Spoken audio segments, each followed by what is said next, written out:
I thank you, sir, for giving the opportunity. Sir, I stand to oppose the Government of National Capital Territory of Delhi Amendment Bill 2023. Sir, let us deal with Article 123. In 2017, Supreme Court in Krishna Kumar held that the ordinance cannot be made to serve an oblique purpose. An ordinance cannot be made to perpetrate a fraud on the constitutional process and to achieve a purportedly oblique purpose. Supreme Court has repeatedly stated ordinance making powers are not routine legislative powers and are supposed to be used solely in emergent situations.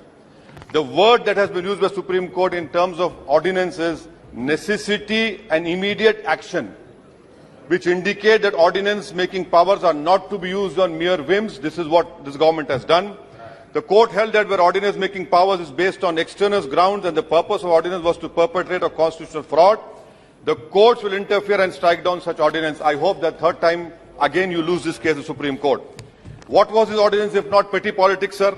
In the garb of lawmaking within 8 days of Supreme Court judgment, the purpose was mala fide because it snatched the mandate of the electorate and gave it to an unelected civil servant. This is constitutional fraud being perpetrated in broad daylight. Sir, may I give you an example of what the government proposes to do? Sir, you are a very seasoned politician, a senior politician. Look at section 45I4. It requires that before issuing any order, a minister must submit his proposal to Chief Secretary, Chief Minister and Lieutenant Governor. And the list of that matters submitted to LG is expansive. It includes 45I4I matters likely to affect peace and tranquility of NCDT. 45I4 subsection 9, any other matter of administrative importance which the President of India may consider necessary. This basically means that before doing anything at all, the ministers will have to seek the permission of Shri Amit Shah. What use having a minister at all? Similarly, sir, let us look at section 45J subsection 3, which places a duty on the Secretary to Council of Ministers to bypass the CM and inform the LG. Similar clause 4 of 45J4 requires the department secretaries to determine that something is likely to cause controversy with the central government, Supreme Court, other state High Court. Once they have determined it, they are required to report to LG. The CM is a showpiece. He's a showboy over there. Now, section 45J, subsection 5, the Chief Secretary is required to ignore the order of the CM Minister, report to LG anything he determines the violation of the Act. Violation of the Act, you go to court. And that is why we have in our Constitution article, sir, you want to speak? Please. Sir, that is why in our Constitution we have Article 311.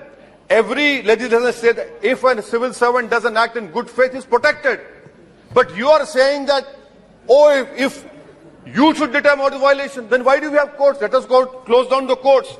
Sir, another example I want to give you. In the recital to the ordinance says that ordinance wants to ensure that the will of the officer of GNCD is represented. Sir, officers have no will of their own. The only will that matters in our democracy is the will of the people that is expressed through elections. This bill which you have brought is horrible, absurd, sir. I mean, this is patently absurd and horrible. Now, sir, it violates the principles of federalism. Why I say elected government is being provided for, but the administrative officers under it are answerable to the union government. To an elected appointee. Principle of federalism clearly applies in this. You have an elected government. The elected government decides the policy, not the officials. I can understand the pressure which the ministers are facing, but for God's sake, don't put your pains on other elected governments. In this way, in the blatantly wrong way, sir. Sir, and I want to the Honorable Home Minister is here. He quoted Pandit Nehru. Let me quote what Nehru said in 1930 in Ludhiana State People's Conference in 1939. Nehru said the only final authority and paramount power that we recognize is the will of the people. And then in 1938, our freedom fighters moved a resolution in Haripura stating that the Purna Swaraj, what was that? It meant freedom for all of India, including princely states. The resolution said that the only kind of federation that can be acceptable is one in which states participate as free units, enjoying the same measure of democratic freedom as the rest of India. Now, the Honorable Home Minister says that they will do a better job. Yes, we know you did a fantastic job when lawyers protested. We know that you did a fantastic job by arresting only one community in Northeast Delhi riots. You did a fantastic job which will be written in annals of history on January 26 when farmers protested. So what is the point of taking more responsibility when you cannot discharge these responsibilities? Sir, but at the same time, it is unfortunate that it is a lesson for this Delhi government. You supported the removal of 370. So what goes round comes around. You cannot shout victim now. And sir, I want to know from the Honorable Home Minister replies, Atal Bihari Vajpayee government had tabled a bill in this house for complete statehood. Maybe you were there, sir, at that time. You placed a bill in this house for complete statehood. What is your policy? Why is the government demeaning the dignity of this august house? Take your political fights outside this house. We want to know what is your position on that, sir. And also, sir, please, if you want to end this farce, remove our 69th amendment. Remove this farce. Remove our 69th amendment. No need of that. And lastly, sir, why are you opposing this man? He is your genetically modified product. He came out of your think tank. What went wrong? I'm surprised. We knew that he was your man. He's still your man.